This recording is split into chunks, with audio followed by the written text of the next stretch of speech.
家下喺呢度應該係南城一個叫格林小鎮定係格林小區嗰個地方啦。咁其實佢呢個屬於就係宏偉路啦。咁就嚟宏偉路呢邊揾啲嘢食下啦。做完嘢中午啊，咁差唔多清明噶咯，幾日假期嘅話，試下呢間盈益客啦。咁就入邊有一個套餐唔錯啊，我哋今日翻去試下啦。今日嚟到呢間店咧，佢其實本身係做嗰啲海味嘅。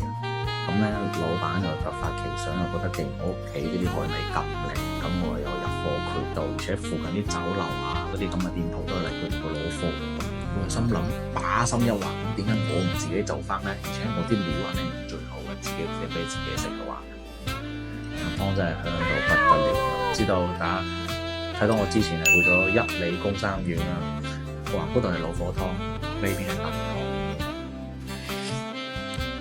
湯。哇！嗰啲老母雞啲燉湯真係4個字：味清湯濃。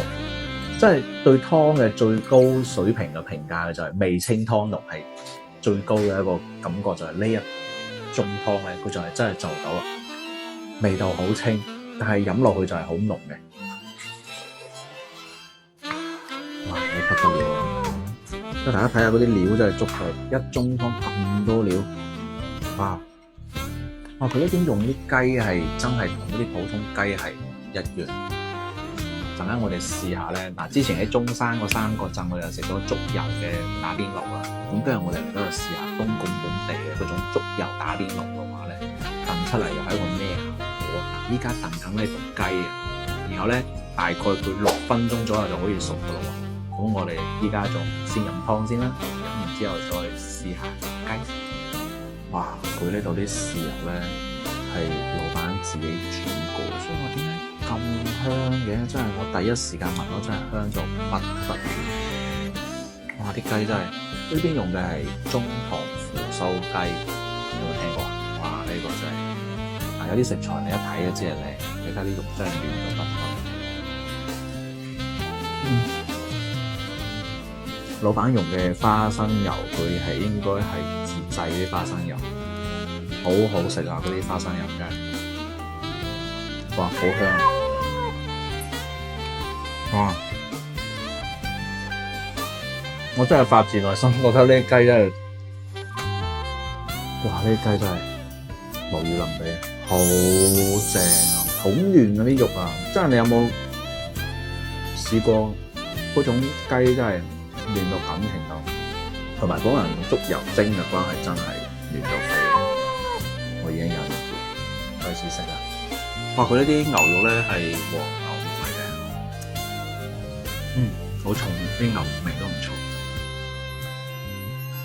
食嘅順序就好重要啦。嗱，你食完雞之後咧，佢個面嗰度係鋪咗一浸雞油喺上面，殘留喺上面喎。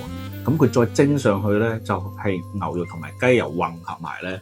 佢會整咗，令到成塊牛肉係更加鮮嫩，食落去係更加好食。嗱，黃牛肉大家知攞嚟打邊爐多啦，但係如果攞雞就攞啲竹底攞嚟蒸嘅話咧，咁你有冇試過咧？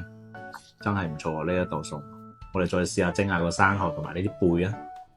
哇，攞啲雞油竹底咁樣咧，再滲落，因為咧你頭先嗰啲雞咧，嗰啲雞油已經滲咗落去個竹底入邊，咁會拉滲上嚟咧。我哋現場聞係有陣陣嗰啲雞油清香啊，係好舒服嗰種清香。同埋呢個環境咧有私密性，喺廚房入邊食梗係正。嗱，嗰啲雞油滲翻落嗰啲海鮮嗰度，即係喺海鮮嘅味道入邊係可以滲透出雞油嘅嗰種香味，混合埋一齊咧係有一種好與眾不同嘅味道。嗱，首先咧，呢啲白貝咧，佢啲肉本身係好嫩嘅。但係如果你滲埋啲雞油咧，你一啖咬落去，啲雞油喺入邊爆翻出嚟啊！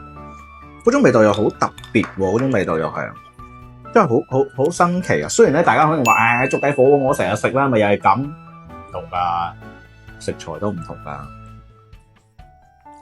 咁啊，試下今日嘅重頭戲生蠔，湛江超大生蠔，隻蠔真係現場睇大到，頭先我太薄啦，撕開咗。係，你睇啲豉油都已經俾呢啲嗰啲入邊嗰啲射出嚟啲嘢真係整到已經污染晒。哇！好甜，嗰隻蠔真係甜啊！佢依家啲蠔咧買一送一，哇！真係好甜，好甜，好甜，好甜！我同大家講，你喺湛江都食唔到10蚊7頭咁大隻蠔。我去丹波咧，湛江食唔到，因為我喺湛江都買唔到咁平。佢呢度平過湛江買，即係佢平過本地啊，就係犀利到咁樣。嗱，呢一間喺雄偉路嘅店咧，嗱佢睇落係海味鋪啊，就係因為佢做海味鋪，所以嗰啲渠道真係犀利。老闆非常健談，係一個東莞本地人嚟噶。嗱，你過嚟食嘢揾老闆吹下水，學到好多嘢，溝通下人生。記得點擊屏幕左下方過嚟試一次，一定要試下呢個生蠔同埋呢隻雞，翻唔到轉頭嚟。